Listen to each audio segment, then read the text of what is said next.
Manalangin na po tayo. Hallelujah. Dakilang Diyos, salamat po sa gabing ito. Muli, kami po ay pinagtipon-tipon mo. At sa oras na ito, kami po ay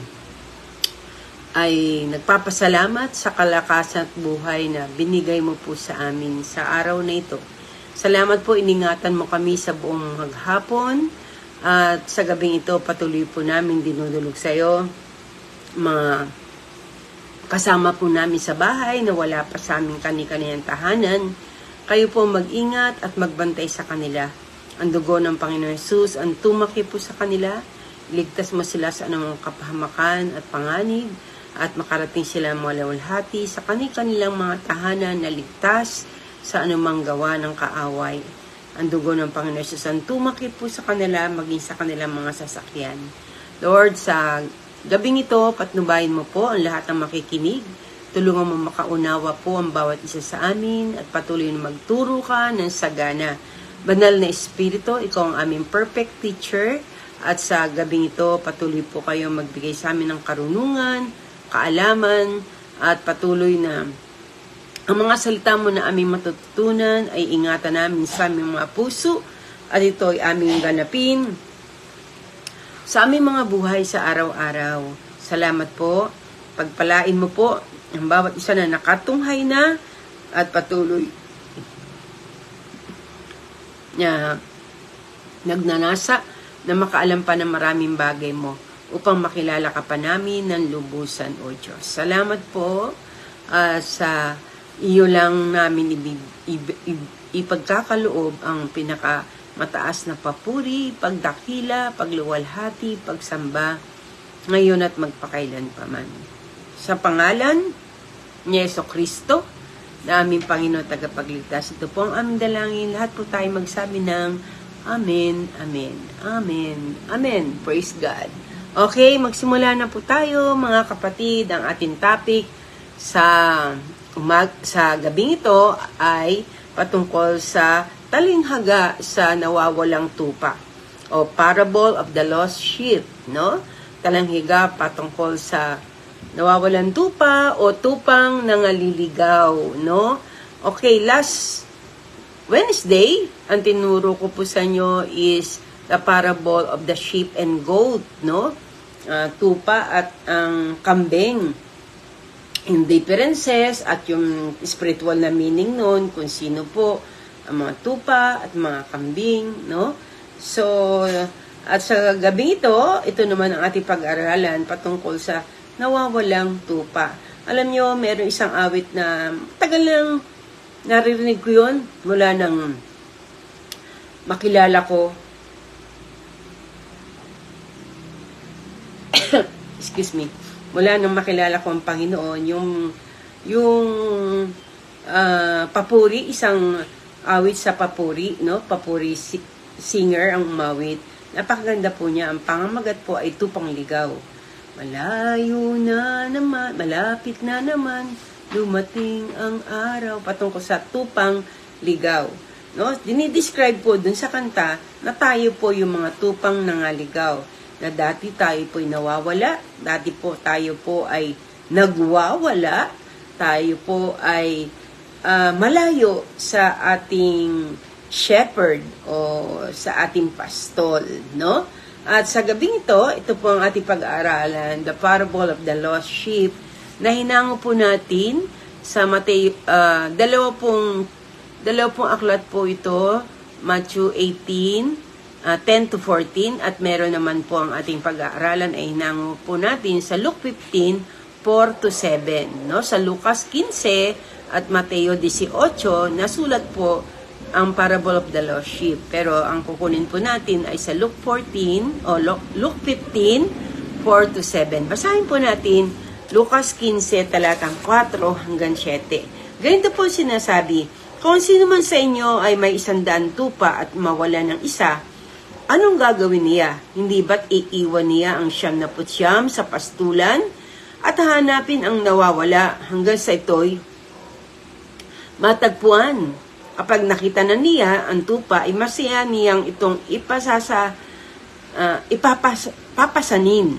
Pagdating sa bahay, aanyayan ng kanyang mga kaibigan at mga kapitbahay at sasabihin sa kanila, makipagsaya kayo. Makipagsaya kayo sa akin dahil nakita ko na ang tupa kong nawawala. Sinasabi ko sa inyo, magkakaroon na higit na kagalakan sa langit dahil isang makasalanang tumalikod sa kasalanan kaysa 99 na matuwid na din nangangailangan ng pagsisisi. Okay. Yan po ang ating aralin, the parable of the lost sheep. So, makikita po natin dito sa aralin na ito na tinulad tayo ng ating Panginoon sa mga tupa. No? We are like sheep. Alam ko po, ang pagkakaintindi ko at pagkaunawa ko sa tupa, ito po ay ito po ay isang hayop na napaka-amo, sabi nga po ng iba, pero gayon pa man, ang isang karakteristik po ng tupa, yung tupa daw po ay madaling maligaw, no? Pag wala pong nag-guide sa kanya, pwede po siyang maligaw at pag naligaw po siyang tupa, delikado.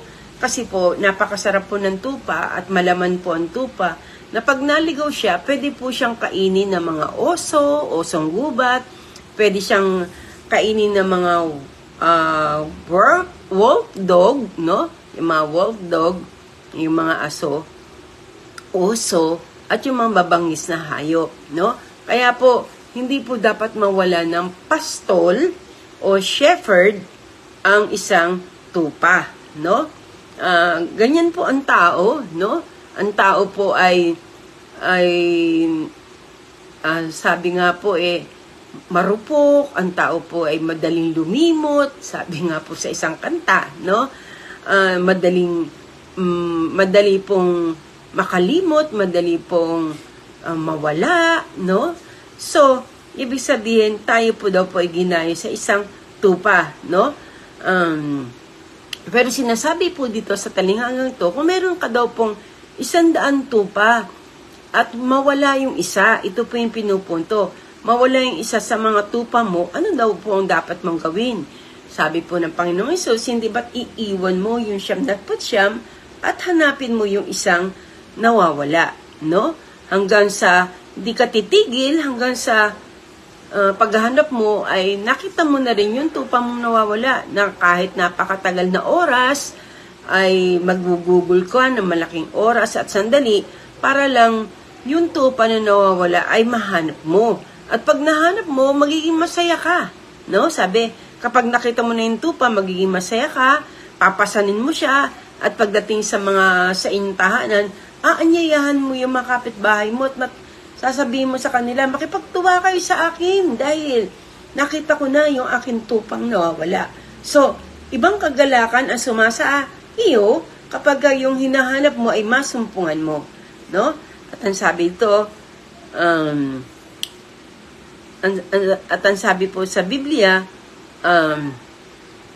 sinasabi ko sa inyo, magkakaroon na higit na kagalakan sa langit. No? So, dinivert naman ng ating Panginoong Hesus nung sinabi niya kung tayo ay mawawala ng tupa, halimbawa ikaw ay shepherd, pastor, ano gagawin mo pagka nawala? At pag nahanap mo, magkakaroon ka ng malaking kaligayahan. Ngayon, ganito rin naman sinasabi ng verse 7, sabi, sinasabi ko kayo sa inyo na gayon magkakaroon ng higit na kagalakan sa langit, no? So, ito ang pinaka-conclusion na tinulad ng Panginoon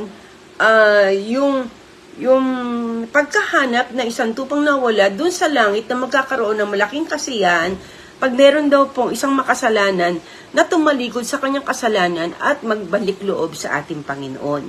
No? So, napakaganda ng pinapahalagahan ng ating Panginoon. Pinagpapahalagahan niya ang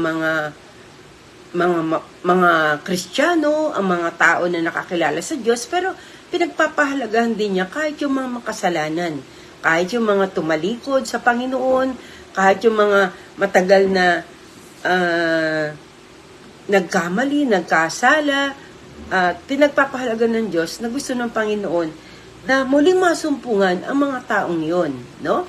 So, ito po ang kahulugan ng sinasabi sa parable o talinghagang ito patungkol sa nawawalan tupa o tupang naligaw, no?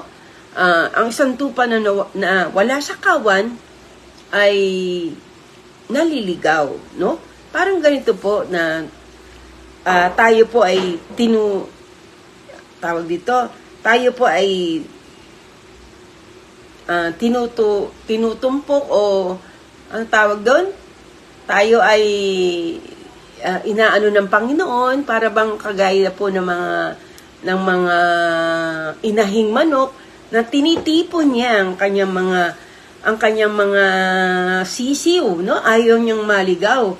Kasi ganun din ang mangyayari sa kanya, ng mga maliligaw niyang sisiw pagka nawala sa kanyang paningin, baka kainin ng ahas, baka kainin ng aso, baka kainin ng mababangis na hayop, no? Parang ganun din. Ang ating Panginoon, tinitipon niya tayo, gusto niya tayong tipunin. At saan tayo tinitipon ng Diyos? Kaya nga tayo meron tinatawag na sambahan o samahan o church, no? Ito po ay dito po dinadala ng Panginoon yung mga tupang naligaw, no? Para po tupang naligaw na ito o yung mga lost soul ay napakalaking bagay sa kanila, yung isang samahan o isang gawain na kung saan may mga taong magagay sa kanila, may mga pastor na magagay sa kanila, na mag-aakay sa kanila para lalo silang hindi sila maligaw at lalong makilala nila ang ating Panginoong Hesukristo. So, kaya po napakahalaga ng isang church, no? Mahalaga ang isang church kasi para po to sa mga tupa na naliligaw na wala pa po doon sa isang samahan, sa isang iglesia na kung saan pag wala po tayong samahan iglesia, pwede po tayong madaya ng iba't ibang mga aralin, madaya ng iba't ibang mga reliyon. Kaya nga po dapat yung mga tao na wala pa sa Diyos, wala pa kay Kristo Jesus, maisama po natin to sa iglesia, maisama po natin to sa isang, hindi po i-building o hindi po isang reliyon, kundi isang samahan na kung saan nag-aaral tayo doon ng salita ng Diyos na tayo nagpapatibayan sa isa't isa, gaya na sinasabi sa Hebrews talatang 25, na sabi doon, huwag natin pabayaan pagkakatipon na gaya ng iba, kundi mag-aralan tayo sa isa't isa, yamang namamalas natin ang lalapit ng araw, no? So, bakit kailangan na dalhin yung mga tupang naliligaw sa isang church, sa isang iglesia, para po may mga alaga sa kanila? Dahil may pastol po doon na inilagay ang Diyos na mag-shepherd po sa kanila, na mag-aalaga sa kanila, na mag-aakay sa kanila para higit na makilala nila ang ating Panginoong Hesukristo, no? So, napakaganda po ng layunin ng ating Panginoon, kaya po ang church ay galing sa ating Diyos, ang isang iglesia, ang isang samahan na kung saan nagpapatibayan sa isa't isa at nag-aaral ng mga salita ng Diyos ay isang paraan ng Panginoon upang hindi maligaw ang mga tupa, no? Na tayo, yung mga taong makasalanan ay dapat dalhin sa isa iglesia upang may mga laga doon at lumaki at lumago ang bawat isa para higit na tayong makakilala sa ating Panginoong Hesukristo, no? So, if we study, hindi pwede na ang isang tupa ay walang pastor. Tandaan po natin yan. Walang mangangalaga sa kanya. Bawat tupa dapat ay may pastol. Dapat ay may shepherd na mangangalaga sa kanya. Dahil ang shepherd, ito po ang maglilid sa mga tupang naliligaw para sa isang gathering, para isang gawain, para sa isang simbahan, na kung saan doon siya mag-grow, doon siya lalago, doon siya sititibay, doon siya magiging mature, doon siya magpapasimulang magamit ng Panginoon, no? Dahil kung ang isang tupa ay walang pastor, ito ay maliligaw. At possible, sa kanyang pagligaw, pwede siyang maparoon sa mga lobong na maninila, no? Na imbis na siya'y akayin sa tama, imbis na siya'y akayin sa daang patungong langit, ay mapunta siya at mapariwara ang kanyang kaluluwa at spirito, no? Naunawaan po ba natin? Kaya nga po, napakalaga kung alam natin na tayo ay galing sa isang samahan o iglesia na kung saan ang pinararangalan, tinataas at patuloy na tinuturo ay talagang pawang biblikal, pawang salita ng Panginoon. Napakahalaga na tayo po ay mag-akay ng mga kaluluwa, no? Dahil ang mga Christian na walang church sa panahon ngayon, sila yung ayaw na may mag-lead sa kanila, ayaw na may mag-mentor sa kanila, ayaw na may magturo sa kanila, na para po bang parang mali parang hindi tama, no? Na nag-iisa ka lang, nasasabi mo, Christian naman ako, pero wala kang dinadaluhan, wala kang pinag-aaralan, hindi ka lumalago. Minsan, nagwe-wave pa yung faith mo, minsan napupunta ka sa mga wrong doctrine, sa mga maling aral, maling samahan, no? Nakakatakot kasi walang pastor talaga na naglilid sa iyo. Kaya ang pastor, tandaan po natin, ay nilaan ng Diyos sa isang samahan, sa isang iglesia, upang mangalaga sa mga spiritual na tupa, no? Para alagaan ng kanilang spiritual life, no? Kaya nga, sinabi ng Panginoong Jesus sa Matthew 9 verse 36, pakinggan po ninyo, sabi ng Panginoon sa Mateo 9, talatang 36, sabi po dito, Mateo 9, talatang 36, sabi po dito ay ganito, nang makita niya ang napakaraming tao, nahabag siya sa kanila, sapagkat sila litong-lito at hindi alam ang gagawin, para mga tupang walang pastor. Ito po yung mga tupa na walang pastor o walang pastol, no? Sabi, litong-lito sila at hindi alam ang kanilang gagawin. Kaya nga po, delikado Pag tayo ay walang pastol, wala tayong tiyak na kinakainan, no? At hindi rin maganda yung palipat-lipat ka na iglesia kasi hindi ka lalago at magmamature pagka ganun po ang kalagayan po natin.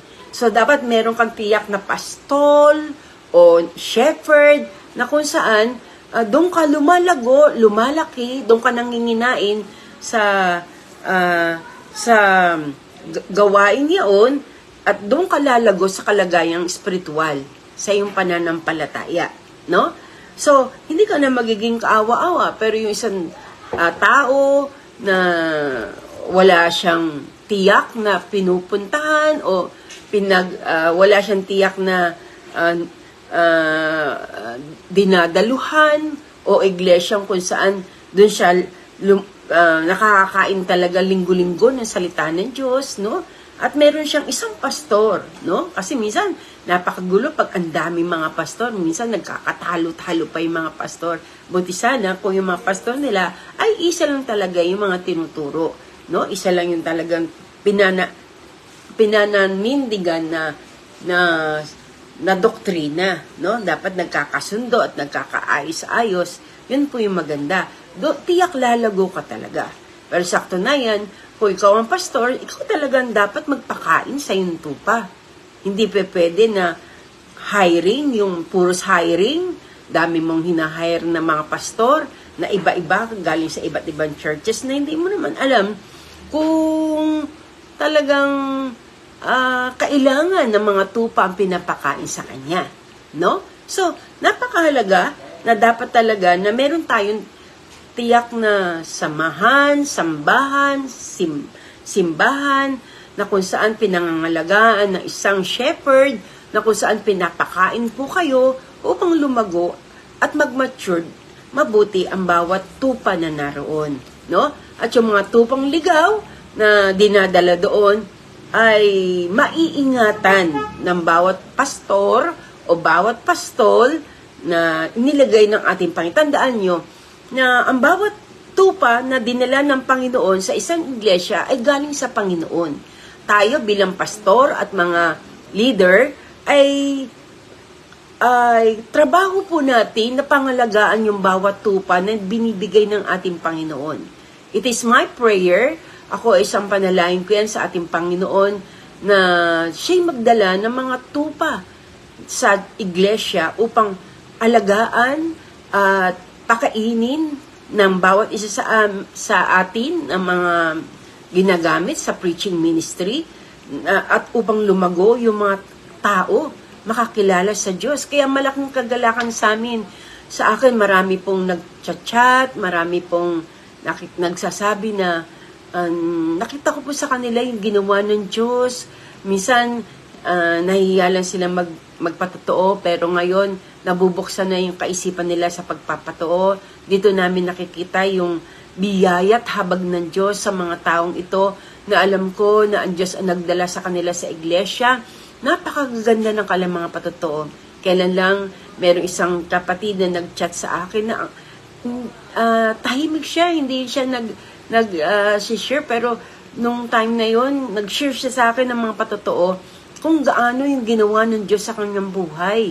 So, I was blessed. Na-blessed talaga ako. At sabi ko, salamat sa Panginoon kung hindi nadala siya sa church, walang mangangalaga sa kanya, wala siyang maririnig na salita ng Diyos, o baka mapunta pa siya sa mga gawain na kung saan hindi talaga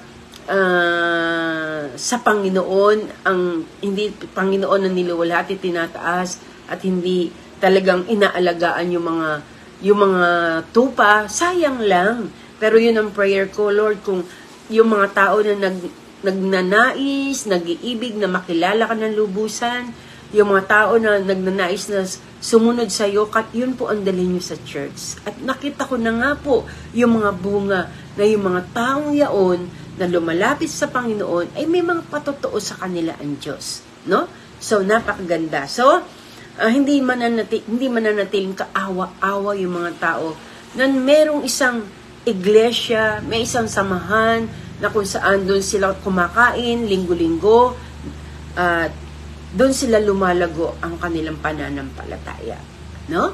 So, mga kapatid, it is God's will.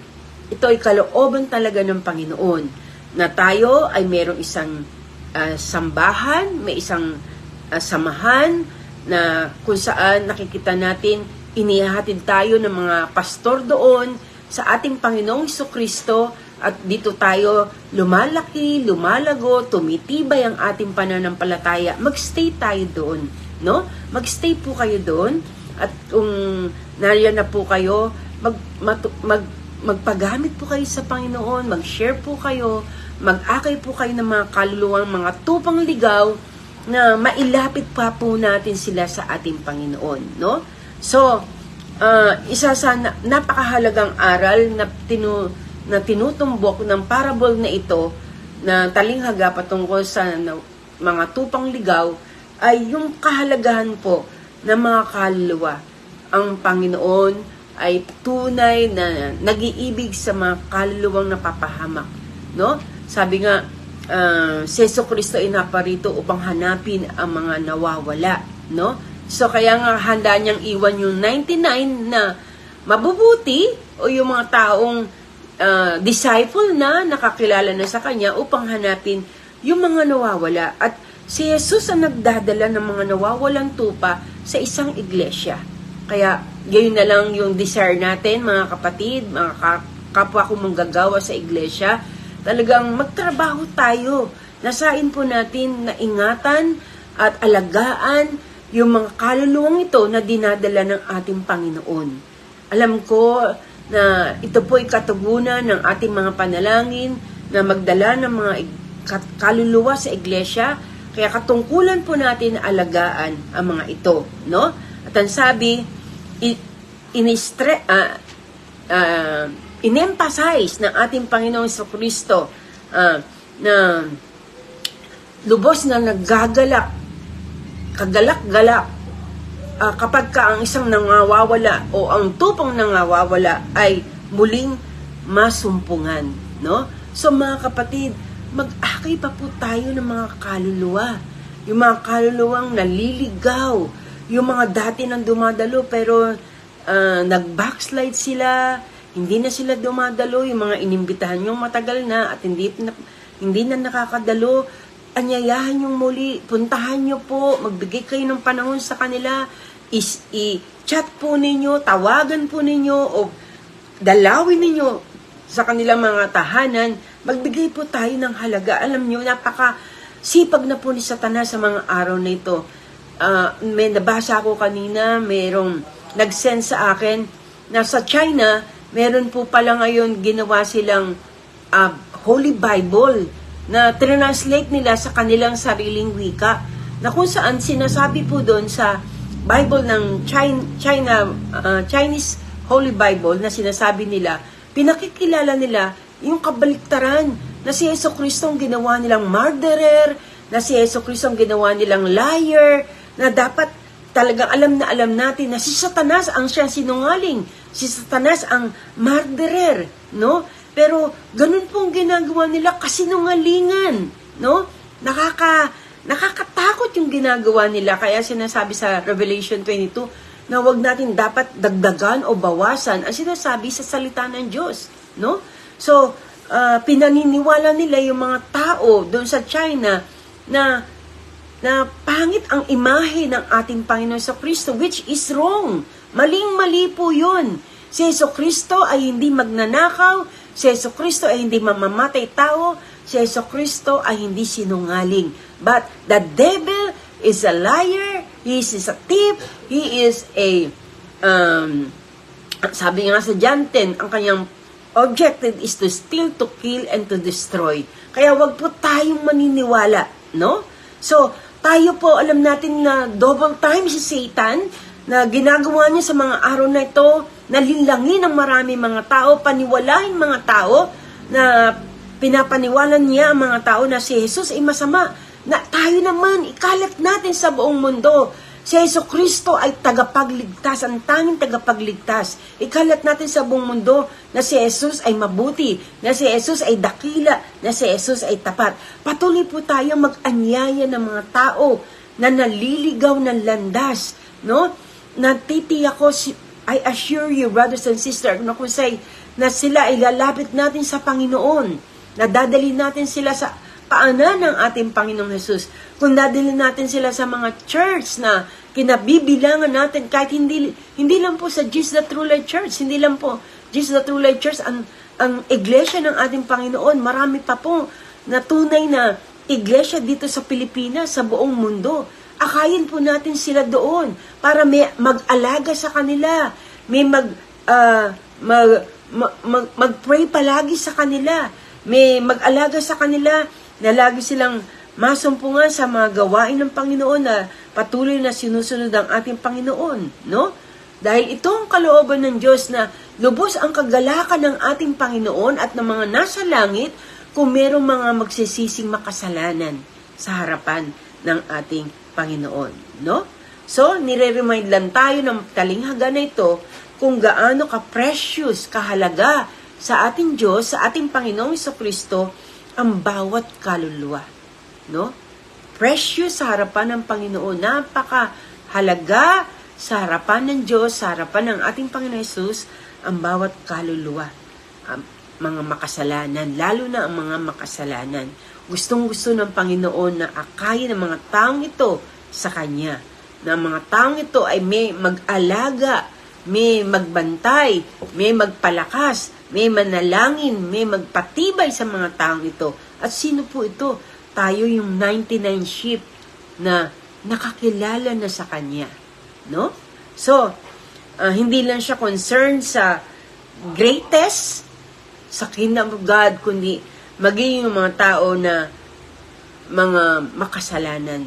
Iniibig po yan ng ating Panginoong Jesus. Iniibig po yan ng ating Diyos, no? At kahuli-hulihan, bago po ako matapos, sabi po dito sa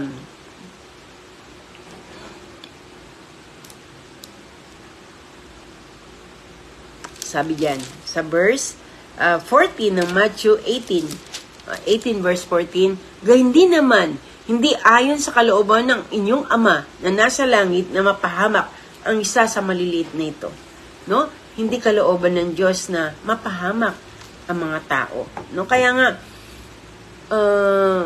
patuloy nating akayin, no? Pag nakita natin ang taong ito ay naliligaw ng landas, ang taong ito ay talamak ang buhay, ang taong ito ay nasa daan ng ng parable na ito, pinapakita po talaga dito yung pagmamalasakit ng Diyos sa mga kaluluwa. No? Kaya nga, tayo po ay mag-akay ng mga kaluluwa sa mga huling araw na ito. No? Maging masipag po tayo. Huwag po tayo tatamad-tamad na Kristiyano. No? Lahat po tayo may obligasyon na para sa Diyos, para sa mga kaluluwang napapahamak. No? Okay. God bless po. Yes, hallelujah. Praise God. Manalangin po tayong lahat. Okay? Amang banal, Diyos na buhay, sa oras na ito nagpapasalamat po kami sa mga salita mo na aming narinig. Maraming pong salamat. Bagamat na antala ng kaunti at humina ang wifi, Lord, salamat nakabalik po kami. Sa oras nito, pagpalain mo po lahat ng nakinig ng iyong mga salita. Basbasan mo po sila, pati po ang kanilang pamilya at buong sambayan. Sino man sa kanila may pangangailangan sa oras nito, maging ang kanilang mga mahal sa buhay, kayo po magbigay ng katugunan, kalakasan, at kagalingan, Panginoon. Sino man may malalaking problema, tulungan mo po sila, abutin mo po sila. Lord, ang mga kaluluwang napapahamak, patuloy na hiniling namin sa iyo. Lord, makakilala sila sa iyo. Gumamit ka ng iyong mga anak, gamitin mo po kami, upang sila'y madala po namin sa iyong paanan, at makilala kanila, Panginoon, at maalagaan po namin, makadalo sila sa iyong mga iglesia, sa iyong mga panambahan, upang lumakas at magsitibay sila, at higit na maalagaan sila para makapag-akay din naman sila ng mga kaluluwang napapahamak. Salamat po sa mga taong ito. Dalangin ko po, pagpalain mo lahat ng nakinig, lahat po ng makikinig pa. Salamat po sa buhay ng bawat isa, Panginoon. Dalangin ko po, Panginoon, sa oras na ito, patuloy na magdala ka pa ng mga tao na nagnanais na makilala ka, nagnanais na lumago sa pananampalataya sa iyong mga gawain, hindi lang sa Jesus the True Light Church, kundi sa iba't ibang gawain na kung saan nagtakda ang bawat pastor at mga leader ng desire na alagaan yung mga taong inilalapit mo sa kanila. Basbasan mo at pagpalain ang bawat iglesyang ito at dalangin ko po, Panginoon, na bigyan mo ng katatagan, kakayanan ng bawat ginagamit mo at ng karunungan at kaalaman. Salamat po, Ama. Gamitin mo pa kami ng lubusan sa mga araw na ito upang marami pa kami mga kaluluwang mailapit po sa iyo. Sumayong papuri, kalwatian, karangalan, paghahari ngayon at magpakailan pa man. Salamat po, Ama, sa tayong pangalan ni Kristo Jesus. Ito po ang aming dalangin. Tayo po'y magsabi ng Amen, Amen, Amen. Amen po.